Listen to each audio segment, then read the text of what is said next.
Next बताइए, who was the first governor general of the India. हम बिल्कुल independence से पहले की बात कर रहे हैं, हम भारत के पहले गवर्नर जनरल की बात कर रहे हैं। लास्ट तो आपको पता ही है यहाँ पे सी राजगोपालचारी फ्री गवर्नमेंट के, लेकिन भारत के पहले गवर्नर जनरल जो है वो कौन थे बताइए। Who was the first governor general of the India, तो भारत के पहले गवर्नर जनरल लोकेश शर्मा। बिल्कुल, क्या याद रखना है आपको, लॉर्ड विलियम बेंटिक्ट जो है वो याद रखिएगा, ये भारत के हमारे पहले गवर्नर जनरल बोले जाते हैं।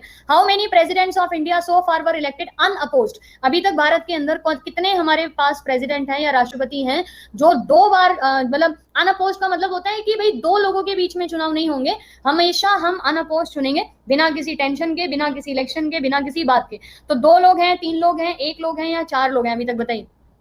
अच्छा, 41% लोग जो हैं वो एक बोल रहे हैं। तो एक आप वो है किसके लिए बोल रहे होगे, डेफिनेटली एक तो ये है कि आप नीलम संजीवा रेड्डी साहब जी जो है उनके लिए बोल रहे हो, लेकिन आप डॉक्टर राजेंद्र प्रसाद जी को इस पूरे सिनेरियो में भूलिए नहीं। डॉक्टर राजेंद्र प्रसाद जी जो है वो भी तो अनअपोज चूज किए गए थे। तो यहाँ पे आपको 2 आंसर करना है, एक नहीं आंसर करना है, और दोनों के नाम आपको क्या याद रखने हैं, एक तो नीलम संजीवा रेड्डी जो है वो याद रख लीजिए यहाँ पे, और दूसरे आपको कौन याद रखने हैं यहाँ पे, डॉक्टर राजेंद्र प्रसाद साहब जी जो है ना वो भी याद रखिए। मयंक चौधरी, बहुत ही बढ़िया।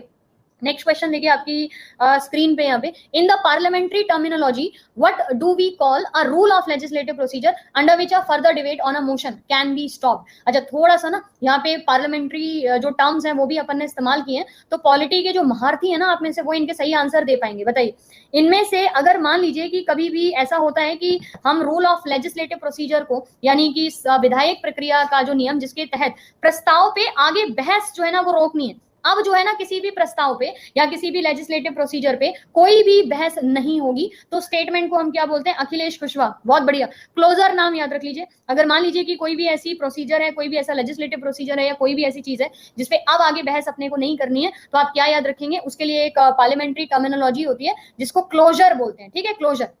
The Mandal commission was constituted. Mandal commission जो है, जिसने आपको पता होगा कि आरक्षण की बात की थी यहाँ पे, आरक्षण जिसके बाद काफी ज्यादा देश में बवाल भी मचा था। देखिए, आरक्षण लगाना और आरक्षण हटाना, ये दोनों ही भारत जैसी सरकार, भारत जैसी देश के लिए जहाँ पे कोई भी एक जो है ना वो मेजोरिटी में नहीं है, हम लोग डिवाइडेड हैं, हम लोग में यूनिटी है, मतलब हमारी जो है वो विविधता में एकता ही तो बोली जाती है। अगर आप इस ड्यूरेशन में किसी भी रिजर्वेशन को हटाओगे या रिजर्वेशन को लगाओगे तो बशर्ते दिक्कतें तो आनी ही आनी है। तो यहाँ पे आप लोग ना मुरारजी देसाई की सरकार याद रखिएगा। मुरारजी देसाई 1977 में भारत में जनता दल की तरफ से चुने गए थे, और प्रधानमंत्री बनने का जो उनका सपना था वो पूरा हो गया था यहाँ पे कौन सी तारीख को, 1977 को, जब इंदिरा गांधी जी को इमरजेंसी लागू करने की वजह से देश में थोड़ा सा विरोध झेलना पड़ा था। तो मंडल कमीशन जो है वो शुरू बनाया गया था किसके द्वारा, मुरारजी देसाई जी के द्वारा, और ये गठित किया गया था 20 दिसंबर 1978 को। ठीक है, 1978 करके याद रखिएगा, मतलब उनके पीएम बनने के तकरीबन 8-10 महीने बाद।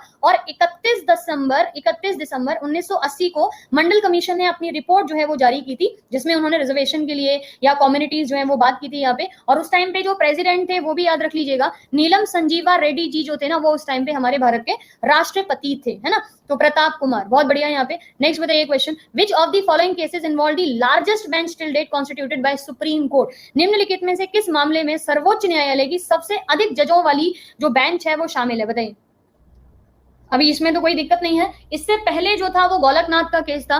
गोलकनाथ के केसेस में 11 जजेस की बेंच जो है वो बैठी थी, जिसका जो 11 जजेस की बेंच में जो यहाँ पे वर्डिक्ट आया था, वो वर्डिक्ट को हटाने के लिए ही या उसी वर्डिक्ट पे ही दोबारा जो है वो पिटीशन जारी की गई थी। इसीलिए पहले वाली, देखिए सुप्रीम कोर्ट का ये नियम होता है कि अगर मान लीजिए एक्स चीज जो है वो पहले कभी आई या केस डला, अब उसी एक्स चीज को कुछ सालों बाद या कुछ महीनों बाद आएगा। जैसे 1967 था ये गोलकनाथ केस, यहाँ पे ना 1967 में था, और 1973 में केशवानंद भारती केस आया। दोनों ही एक ही चीज के लिए थे, fundamental right article number 13, article number 368 और लैंड रिफॉर्म एक्ट के लिए था। ठीक है, लैंड रिफॉर्म एक्ट। तो गोलकनाथ में ये 2 भाई थे जिनकी लैंड छीन ली गई थी, और 30 एकड़ जो है, मतलब इनके पास टोटल 500 एकड़ थी, और 500 एकड़ छीनने के बाद दोनों भाइयों को 30-30 एकड़ देके ये बोल दिया गया कि भाई लैंड रिफॉर्म के तहत आपको इतना ही जमीन लेने का हक है। Same for the Kesavananda Bharati case, land reform में जो केरला के ये थे केशवानंद भारती जी, इनकी अभी मृत्यु भी हो गई है, तो उनमें ये बोल दिया कि भाई आपकी जो मठ की जो जमीन है ना उसको हमारे द्वारा ले लिया जाएगा, क्योंकि इतनी मठ की जमीन का आप क्या ही करेंगे,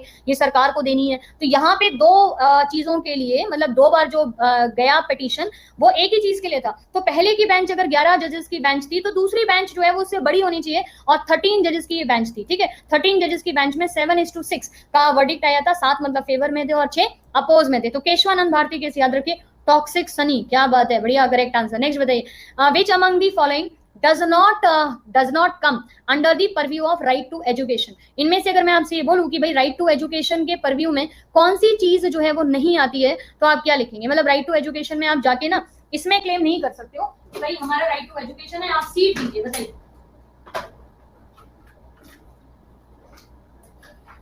देखिए राइट टू एजुकेशन में यहाँ पे इसमें से ना जाके आप परव्यू के लिए नहीं डाल सकते हो कि भाई हमारा राइट टू एजुकेशन है तो जबरदस्ती सीट वगैरह डालिए। तो आप government schools funded by private fund याद रखिए, यहाँ पे राइट टू एजुकेशन यानी कि आर्टिकल नंबर आपका 21A जो है वो लागू नहीं होता है। हाँ देखिए हर आर्टिकल के ना कुछ लिमिटेशंस होती हैं, तो उन लिमिटेशन के तहत ही ना आपको आंसर करना पड़ता है, राइट। तो ये उसी से रिलेटेड है यहाँ पे कि भाई परव्यू आप नहीं कर सकते हो। What can be the maximum number of the members of the Lok Sabha, Lok Sabha के सदस्यों की अधिकतम सीमा या संख्या जो है वो कितनी हो सकती है? लोकसभा, लेजिस्लेटिव असेंबली तो हम देंगे तो 500 हो जाएगी, लेजिस्लेटिव असेंबली में आपको 500 लिखनी है, लेकिन मैक्सिमम नंबर आपसे लोकसभा का पूछा जाए तो आप कितना बताएंगे?